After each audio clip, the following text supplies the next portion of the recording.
2011, de nombreux défis à relever pour la région Martinique, placés sous le signe de la redynamisation économique, sociale et culturelle. Retour sur quelques rencontres importantes. Plus que jamais, l'énergie renouvelable est une priorité. Dès le 12 février, l'étude sur l'évaluation du potentiel de développement de l'énergie photovoltaïque en Martinique est présentée à l'ensemble des maires.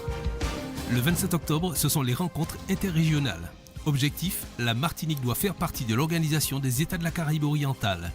Dans le même volet, le développement des échanges avec le Brésil est désormais incontournable pour la région Martinique. Et 3 novembre, ouverture de la 17e conférence des présidents des RUP, régions ultra-périphériques. En 2011, le plan de relance est désormais une réalité.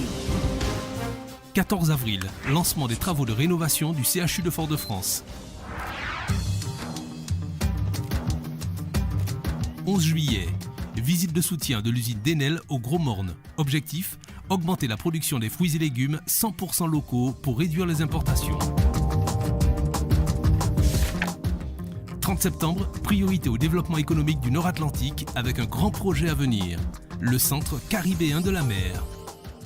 C'est un projet multivocation, donc vocation économique dans le secteur touristique, vocation aussi scientifique. Et puis il y a un aspect environnemental très fort, c'est justement faire en sorte que les gens soient conscients de la protection des milieux naturels. 26 septembre, c'est l'inauguration de la voie pénétrante Est qui rend désormais la circulation plus fluide entre le carrefour giratoire de la cimenterie et l'avenue Maurice Bishop. Côté tourisme et culture, les hôtels font peau neuve. Visite le 28 octobre. La région a vraiment joué le jeu et nous a suivis. Et c'est vrai que c'est un coup de pouce. Les musées sont valorisés pour devenir la vitrine de notre patrimoine. Le 13 octobre, le Grand Saint-Pierre est présenté au Pierrotin.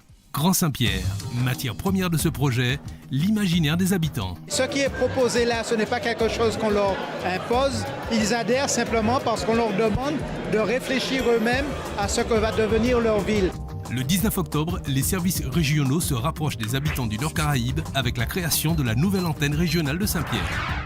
Il y a une fragilité du tissu qui exige qu'on aille vers ces personnes qui au quotidien portent une petite entreprise pour leur donner des informations de base, y compris, dans 6 mois, à peu près 8 mois, instruire des dossiers de demande d'aide aux entreprises, de demande de politique d'innovation, de formation, de concertation. 17 décembre, mise en place du comité de suivi et de l'Observatoire des activités portuaires. De nouvelles perspectives importantes pour le port de la Martinique.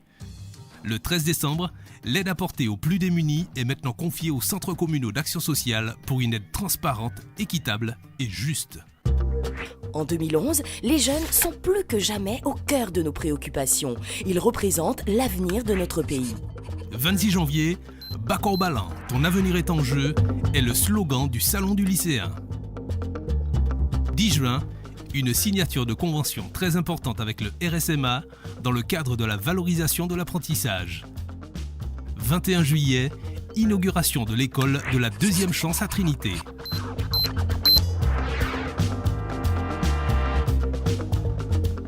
Pendant le mois d'août, les jeunes se mobilisent autour de l'opération Sargasses et contre l'abus d'alcool chez les jeunes femmes. L'alcool, c'est la désillusion.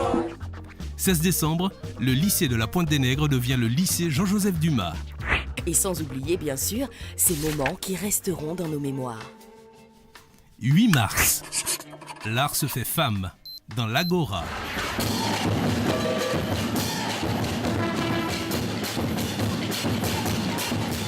En juin, lors de la fête de la musique, les jeunes talents se dévoilent.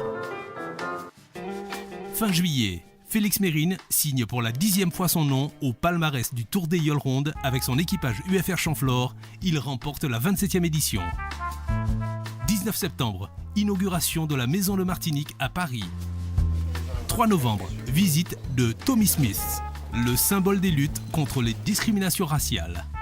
20 novembre, le handballeur international Joël Abati est plus que jamais reconnu par les siens à Godissart. Une fresque à son effigie est inaugurée. Le 23 novembre, la Martinique rend un dernier hommage à l'un de ses fils adoptifs.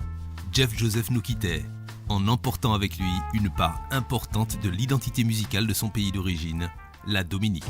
En 2011, un pas de plus a été franchi dans la construction du pays Martinique. Au cœur de ces projets structurants et fondamentaux pour notre avenir, des hommes et des femmes, élus, personnels techniques et administratifs qui travaillent pour le développement de leur pays. En 2012, de nouveaux défis seront à relever ensemble.